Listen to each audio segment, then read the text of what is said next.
Of France and England did it, he adds. But this isn't possible, Ashima and Ashok think to themselves. This tradition doesn't exist for Bengalis, naming a son after father or grandfather, a daughter after mother or grandmother. This sign of respect in America and Europe, this symbol of heritage and lineage, would be ridiculed in India. Within Bengali families, individual names are sacred, inviolable.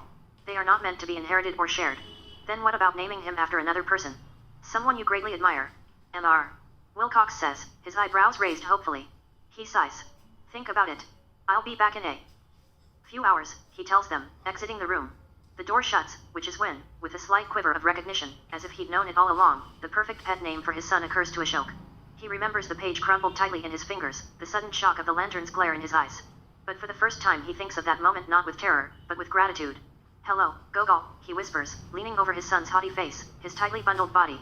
Gogol, he repeats, satisfied. The baby turns his head with an expression of extreme consternation and yawns. Ashima approves, aware that the name stands not only for her son's life, but her husband's. She knows the story of the accident, a story she first heard with polite newlywed sympathy, but the thought of which now especially, makes her blood go cold. There are nights when she has been woken by her husband's muffled screams. Times they have ridden the subway together and the rhythm of the wheels on the tracks.